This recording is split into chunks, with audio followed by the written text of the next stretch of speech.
감사합니다. 오늘 제목 하나님의 진노. 맞아요? 하나님의 진노라는 말보다 분노가 조금 더 괜찮을 것 같습니다. 분노.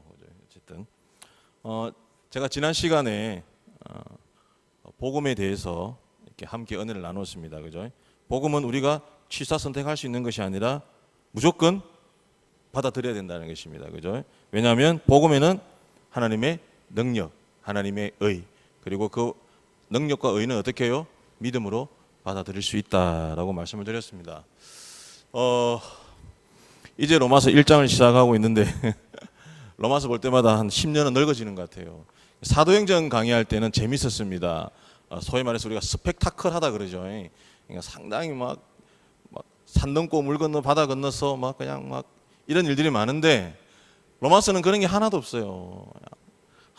내용을 어떻게든 파헤쳐가지고 그 안에 숨겨져 있는 의미를 찾아내야 되고, 그리고 로마서는 또 많은 사람들이 읽고 은혜 받고 많은 사람들이 변화되고, 그래서 이 로마서는 정말 대단한 하나님의 말씀이다라고 이야기하는데 저는 준비하면 준비할수록 제 자신만 더 힘들어지는 것 같아요. 오늘도 역시 조금 힘든 이야기를 좀 해야 될 것 같습니다. 여러분 주무시지 마시고 함께 좀 은혜를 나누도록 하겠습니다. 아무도 아멘 안 해요. 예. 자, 그래서 오늘 제목을 하나님의 진노, 하나님의 진노라는 그죠? 18절에 딱 하나님의 진노 이렇게 나와 있습니다. 그래서 제가 그거 보고 제목을 정했습니다. 16절, 17절이 끝나고 난 다음에 우리가 이런 질문들을 한번 해볼 수가 있습니다. 그죠? 어떤 질문이냐면 왜 의인은 믿음으로 살아야 하는가? 왜 의인은 믿음으로 살아야 하는가? 그리고 또 왜 거저받은 의로만 하나님과 올바른 관계를 맺을 수 있는가? 그죠? 이런 질문들을 우리가 한번 해볼 수 있는 것입니다. 왜냐하면 1장 18절에서부터 3장 20절까지 내용이 어떤 내용이냐면 사도 바울이 우리를 철저하게 고발하고 있습니다. 우리를 어떻게 해요? 고발하고 있다는 것입니다. 어떻게 고발하고 있냐면 왜 우리는 의를 얻을 수 없으며 얻을 만한 자격도 없고 또한 하나님께서 주셔야만이 가능하다라고 이야기하고 있는 것입니다. 쉽게 얘기하면 인간의 어떤 그 어두운 면, 더 정확하게 말하자면 인간의 죄에 대해서 철저하게 고발을 하고 있다는 것입니다. 근데 결국 그 죄를 고발함에 있어서 중요한 건 뭐예요? 뭐예요? 죄를 깨달아는 거예요. 죄를 깨닫고 어떻게 해요? 다시 복음으로, 복음 앞에 돌아오라는 겁니다. 죄를 이야기하고 죄를 통해서 당신은 죄인이니까 죽어! 이게 아니라는 겁니다. 뭐예요? 내가 죄를 깨닫고 다시 그 복음 앞에 진리로 바로 서라는 것입니다. 자, 이제 요 정도 서론을 이야기하고 이제 본격적으로 오늘 말씀에 한번 들어가 보도록 하겠습니다. 자, 18절 우리나라 성경에는 없습니다. 그 원어 성경이나 다른 영어 버전에 보면 왜냐하면이라는 단어가 들어가 있습니다. 분명히 들어가 있습니다. 그죠? 왜냐하면 쉽게 얘기하면 복음에 대한 16, 17절에 대한 이유를 제시하고 있다는 것입니다. 뭐요? 이유를 제시한다는 것이죠. 왜냐하면 그죠? 왜냐하면 그러면 사도 바울은 무엇을 이야기하려고 하는 것입니까? 복음이 단지 우리를 행복하게 해주려고 필요하지 않다는 것입니다. 뭐라고요? 복음이 우리를 그냥 행복하게 해주려고 하기 때문에 필요한 것이 아니라 무엇입니까? 바로 우리 앞에 당면한 하나님의 진노 때문에 필요하다는 것입니다. 뭐 때문에 필요하다고요? 하나님의 진노 때문에 필요하다는 것입니다. 그래서 사도 바울은 이 하나님의 진노가 미래에 다가올 것이 아니라 전에도 있었고 지금도 있고 앞으로도 있을 하나님의 진노를 이야기합니다. 바로 그 진노는 지금 어디에 있는 것입니까? 바로 우리 앞에 있다라는 것입니다. 쉽게 얘기하면 우리가 하나님의 진노 앞에 서 있다라는 것입니다. 그러면 이 하나님의 진노가 어떻게 왜 나오는지 왜 임하게 되는지 한번 생각해 보겠습니다. 하나님의 진노가 임함에 있어서 가장 큰 대전제가 하나가 필요합니다. 대전제. 그게 무엇입니까? 하나님은 없답니다. 하나님은 없다라는 거예요. 하나님을 인정하지 않는다라는 것입니다. 오늘 우리가 읽었던 본문 19절, 20절 다 같이 한번 읽어보겠습니다. 19절, 20절 시작.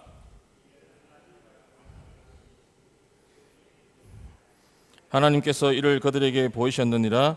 창세로부터 그의 보지 아니하는 것들 곧 그의 영원하신 능력과 신성이 그가 만드신 만물에 분명히 보여 알려졌나니 그러므로 그들이 핑계하지 못할지니라. 뭐라고 이야기하고 있습니까? 하나님을 알만한 것이 그들 속에 보인다라는 것입니다. 그리고 하나님은 그들에게 보이셨고 창세로부터 소위 말해서 보이지 않는 하나님의 영원하신 능력과 신성이 어디에 나타났다고요? 만드신 만물에 분명히 보여 알려졌다라는 것입니다. 그런데 사람들은 어떻게 한다고요? 그럼에도 불구하고 사람들은 하나님이 없다라고 하는 겁니다. 하나님이 없다라고 하는 것입니다.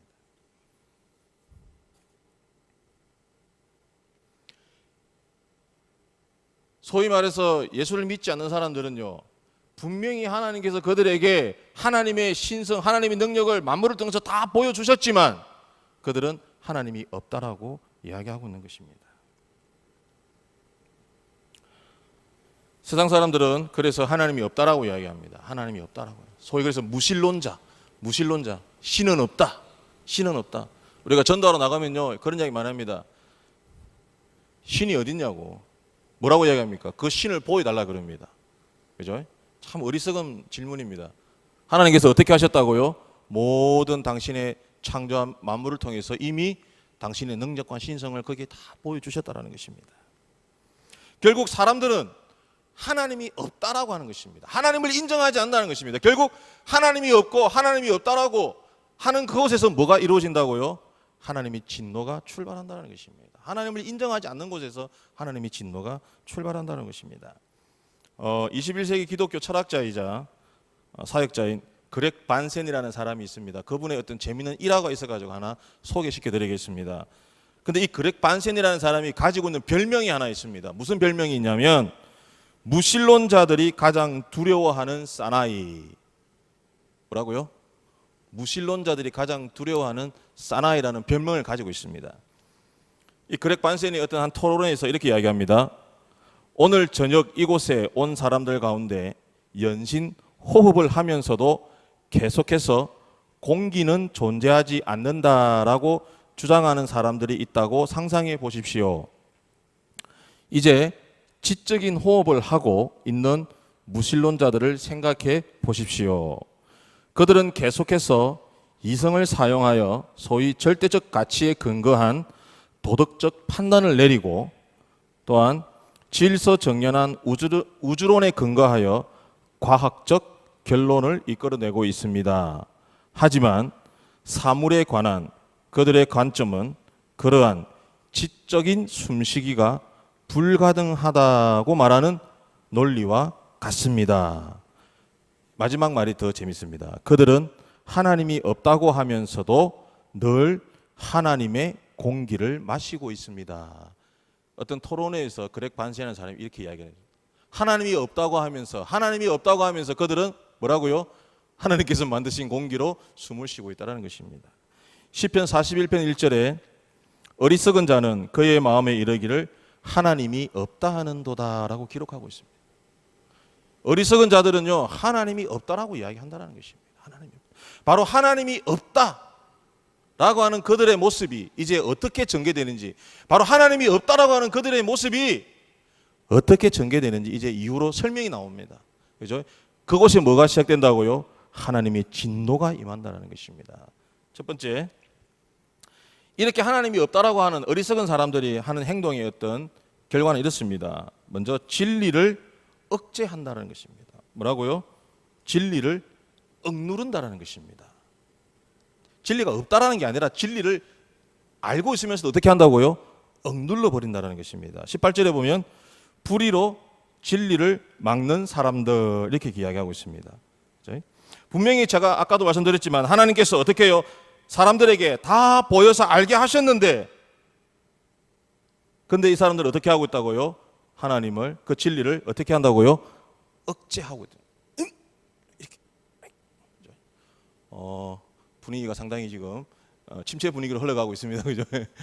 어떻게 한다고요? 하나님이 없다라고 억제해 버린다는 것입니다. 쉽게 얘기하면 하나님에 대해서 몰라서 믿지 않는 것이 아니라 뭐라고요? 억제해 버리기 때문에 하나님을 믿지 않는다라는 것입니다. 그래서 인간의 믿지 않는 것은 지적인 문제가 아니라 의식적인 문제다라고 이야기하고 있습니다. 뭐라고요? 지적인 문제가 아니라 의지적인 것입니다. 의식적인 것이라는 것입니다. 자, 그렇게 하면 이렇게 억제해 버릴 때 나타나는 몇 가지 현상들이 있다라는 것입니다. 21절 한번 읽어 보겠습니다.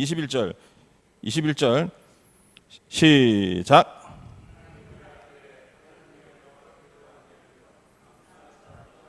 예, 여기까지. 자, 하나님을 알되 어떻게 해요? 하나님을 영화롭게도 하지 않고 어떻게 해요? 감사하지도 않는다는 것입니다. 하나님께서 우리 인간들에게 만물 속에 하나님의 신성과 능력을 보여주신 이유는요, 하나님을 감사함으로 어떻게 하라는 것입니까? 하나님을 감사함으로 경배하라는 것입니다. 하나님을 감사함으로 경배하라는 것입니다. 그게 우리를 창조한 이유인 것입니다. 그래서 우리는 이걸 소위 요즘 말로 하면 예배라고 이야기합니다. 그래서 여러분, 예배를 소중하게 생각하셔야 됩니다. 예배를 소중하게 생각하셔야 돼요. 그렇죠? 설교하는 저 입장에서는 이 말을 꼭 하고 싶었습니다. 설교가 좋고 안 좋고는 둘째, 셋째 문제입니다. 그렇죠? 아유, 오늘 설교가 어떻는지 팔짱 딱 끼고 앉아가지고 듣고, 설교가 좋고 안 좋고는 둘째, 셋째 문제예요. 가장 중요한 건 뭐예요? 우리가 하나님을 감사함으로 경배하는 것이 제일 중요하다는 그 본질을 잊지 마시기 바랍니다. 여러분, 동물들도 하나님께서 다 필요한 대로 하나님께서 다 창조하셨어요. 우리 멍멍이는 왜 창조하셨어요? 도둑들이 오면 짖으라고 창조하신 거예요. 새는 왜 창조하셨어요? 날아다니라고 창조하신 거예요. 제가 옛날에 제 친구 집에 놀러 갔는데 이게 애견이죠, 애견인데 미국에 있는 미국 친구가 미국으로 가면서 그 애견을 제 친구에게 맡기고 간 거예요. 맡기고 간 게 아니라 그냥 주고 간 거죠. 그러니까 미국으로 갔으니까. 근데 제가 그 친구 집에 갔는데 이 멍멍이가 저한테 오는데 소리가 이래요. 그래서 야, 이 멍멍이가 소리가 왜 이러냐니까. 그 미국 친구가 시끄럽다고 성대를 잘라버린 거예요. 그러니까 소리가 안 나는 거니까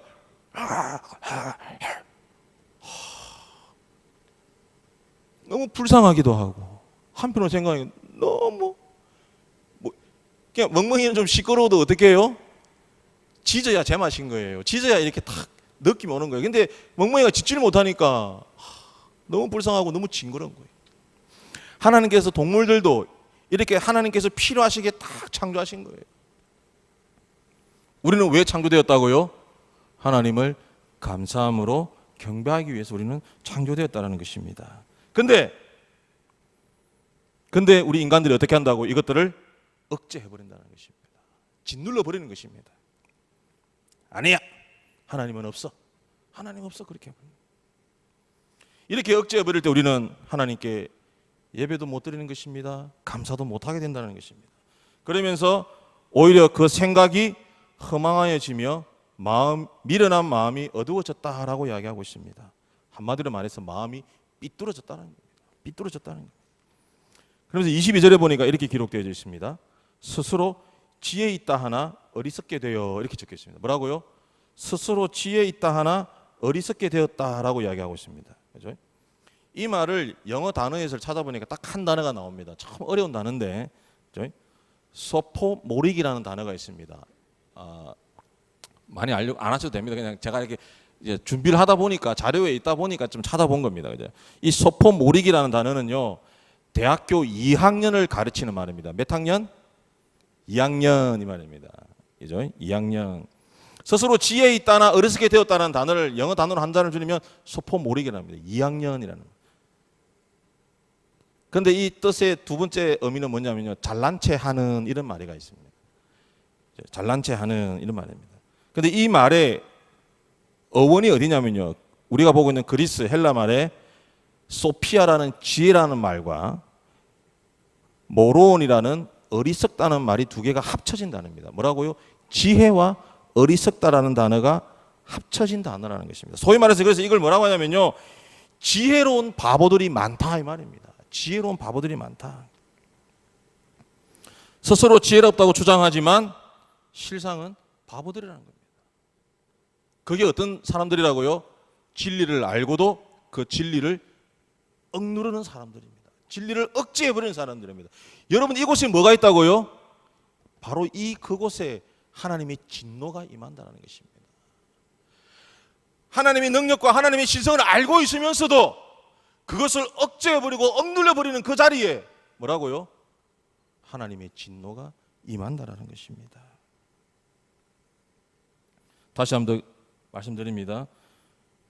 이것이 바로 진리를 억제한 우리 인간들의 결과인 것입니다. 그러면 이렇게 진리를 억제한 인간들의 또 다른 모습은 어떻게 또 치닫게 되느냐면요, 하나님을 우상으로 바꿔버린다는 것입니다. 뭐라고요? 하나님을 우상으로 바꿔버린다는 것입니다. 자신들이 그렇게 잘났다 하고 자신들이 그렇게 똑똑하다고 하면서 뭐라고요? 결국 신적인 존재를 찾으려고 하니까 하나님을 어떻게 해요? 다른 우상으로 바꿔버린다는 것입니다. 23절 다 같이 한번 읽어보겠습니다. 23절 시작.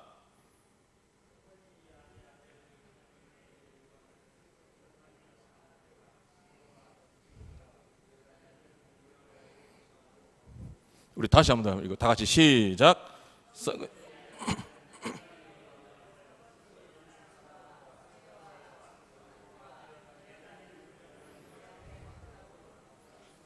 뭘로 바꿔버렸습니까?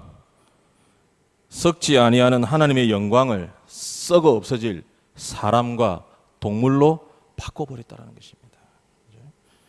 그래서 우상을 만드는 형태가 처음에는 어떤 형태입니까? 사람의 형태로 나타납니다. 두 번째는 뭘로 나타납니까?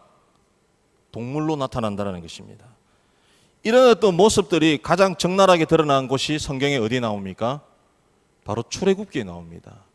출애굽기에 나오는 거예요. 사람을 어떻게 합니까? 하나님 우상화시켜 버립니다. 누굽니까? 파라오 자신을 신으로 만들어 버립니다. 그리고 애굽에 있는 뭐예요? 10가지 재앙이 어떤 재앙입니까? 애굽이 섬기는 그 신들에 대한, 동물들의 그 신들에 대한, 깨구리 신, 이 신, 메뚜기 신, 이런 동물들의 신들에 대한 공격이라는 것입니다. 그리고 사람을 만들어서 우상을 만드는 가장 우리 역사 속에서 가장 가슴 아픈 사건이 무엇입니까? 히틀러입니다. 히틀러예요. 히틀러가 뭡니까? 하늘에 해가 두 개 있으면 안 된다는 거예요. 이 땅에 해는 하나만 있으면 돼요. 누구예요? 자기 자신을 향해. 그래서 수많은 사람들을 죽여버린다는 것입니다. 결국 하나님을 썩어질 우상으로 바꿔버리면요, 쉽게 얘기하면 우리 사람들의 모든 관계가 전부 다 파괴된다는 것입니다. 인간관계, 자연과의 관계, 하나님과의 관계, 모든 것이 파괴되어진다는 것입니다. 오늘 우리가 읽지는 않았습니다. 다음 시간에 해야 될 본문이지만 24절에서 31절에 보면 우리 어떤 삶에, 우리 인간이 살아가면서 조화로운 결과로 나와야 될 것들이 그렇지 못함에 대해서 24절에서 31절까지 쭉 열거하기 시작합니다. 그런데 그 속에 보면 24절, 26절, 28절에 보니까 하나님께서 내버려 두셨다라는 표현이 나옵니다. 하나님께서 내버려 두셨다. 이걸 조금 더 제가 적나라하게 말씀드릴게요. 하나님께서 그냥 집어 던져버렸다라는 거예요. 하나님께서 그냥 집어 던져버렸다. 어디에요? 사악한 갈망에, 그리고 수치스러운 욕망에, 그리고 타락한 마음에 하나님께서 그들을 던져버리셨다는 거예요. 여러분, 하나님의 영광을 썩어질 사람과 동물로 바꿔버리면요, 우리의 모든 관계는 다 무너지는 것입니다.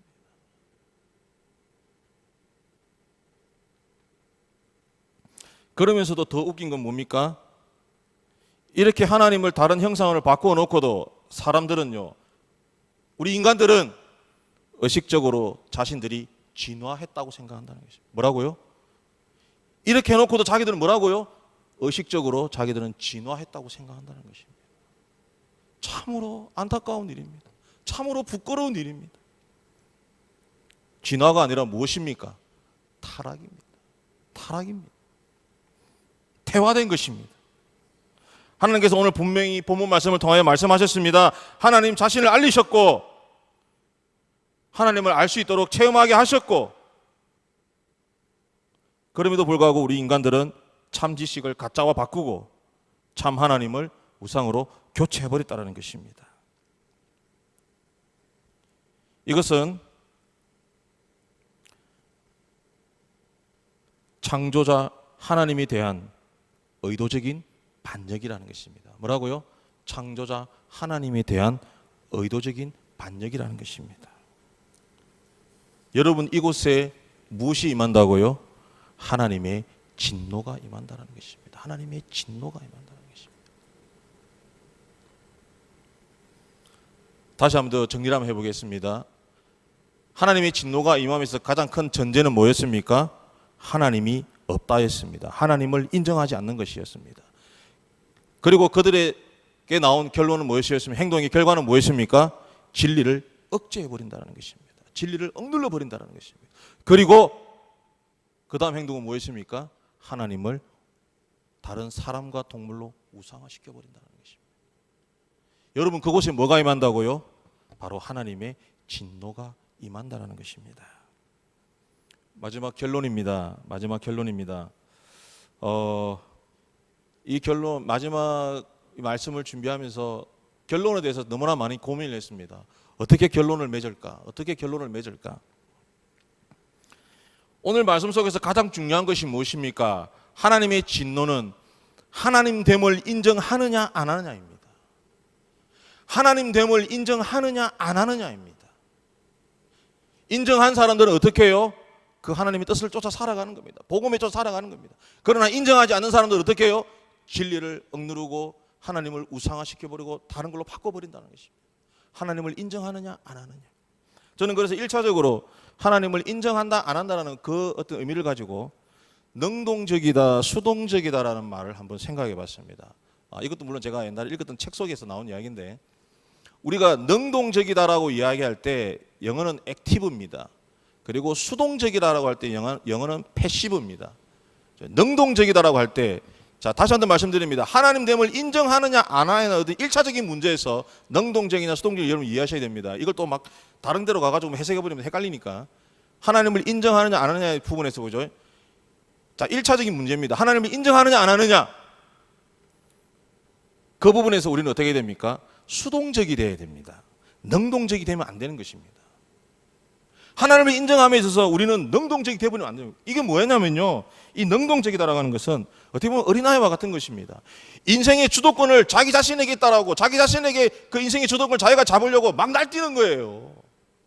하나님이 없다라는 거죠. 그러니까 그래서 능동적으로 막 액티브하게 막 움직이는 겁니다.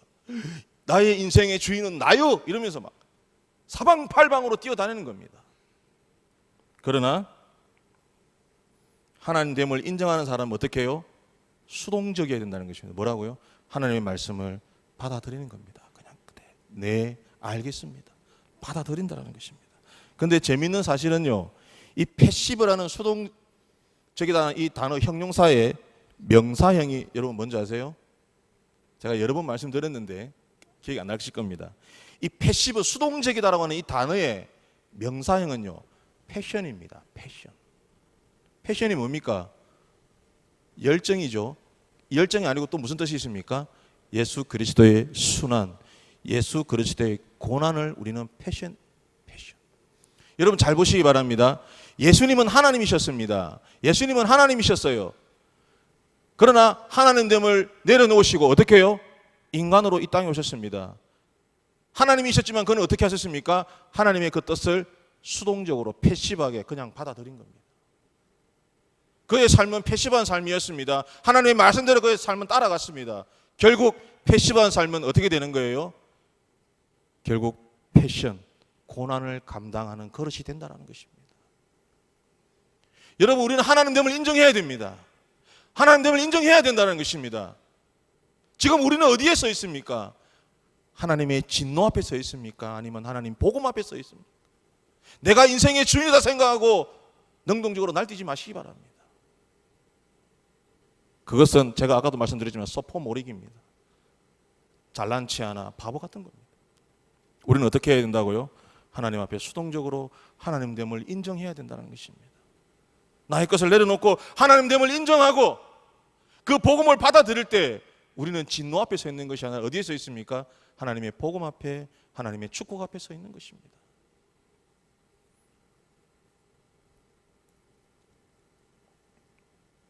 하나님 복음 앞에 서 있는, 그래서 하나님의 그 고난, 예수 그리스도의 그 고난을 감당해내는 저와 여러분, 우리 성광교회 되기를 간절히 소원합니다. 기도드리겠습니다. 하나님, 부족한 입술을 열어서 하나님의 말씀을 선포하였습니다. 하나님, 우리들의 모습을 돌아봅니다. 연약하고 부족하고 보잘것없는 우리들의 모습을 돌아보게 됩니다. 하나님, 지금 우리는 어디에 서 있습니까? 하나님 진노 앞에 서 있습니까? 아니면 하나님 복음 앞에 서 있습니까? 하나님, 우리가 진정 하나님 복음 앞에 서 있길 원합니다. 그래서 복음의 능력을 나타내는, 하나님의 의를 나타내는 이제 마지막 때에 당신의 종들이 되길 원하오니 하나님, 우리를 축복하여 주시옵시고 우리를 인도하여 주시옵소서. 예수님 이름으로 감사하며 기도드립니다. 아멘.